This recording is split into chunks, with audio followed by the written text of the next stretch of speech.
When children begin making moral choices, and they do, even as small children, they make them with themselves as the source. It feels good to me, I want it, therefore I do it, or I cry, or I complain. And that is characteristic of what we would call an early stage of moral choice.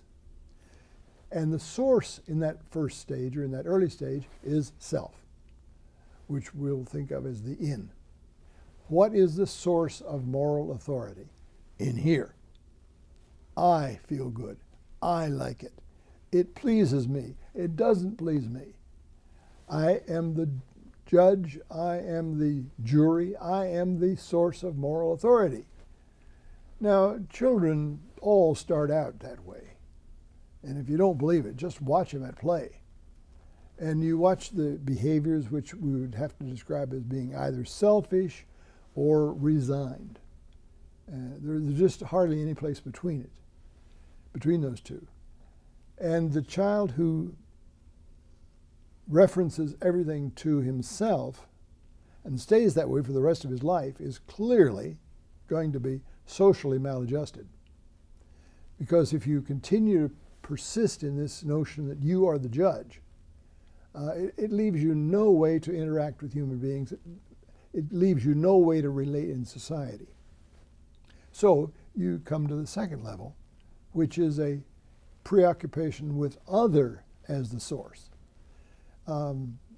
Many of us can think back on the role of our parents in our lives, and we'd have to say, I remember very clearly a time when I made all my choices in terms of how my parents would react, how it would make them feel, how they would respond to me if I did that.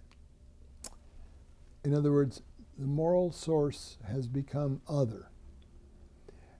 If people get locked into that for the rest of their lives, they're also very other-directed and very immature. They never really fully develop. And that locking in at stage 2 is a very, very common and yet dangerous way to live a life. So there is a third level.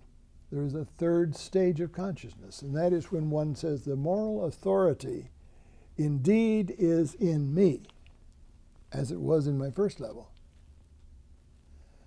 It is not simply because of others and what others are saying, but it's in me in terms of the principles that I have brought into myself, I have chosen, I have adopted, I have acceded to these principles. So when I live a principled life, I'm living a third level. Now, whether those principles are true or not is yet another question. And here's where I come back to my problem with Kohlberg. My problem with Kohlberg was he was not aware that it's not enough to simply have those principles, and he saw this, by the way, in his research, and much of my model there develops from Kohlberg's work.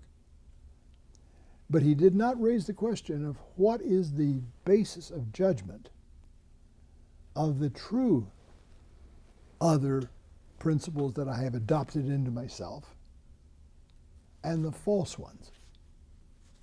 And many of us understand that there are people who go through life with a principled life based upon fallacious principles.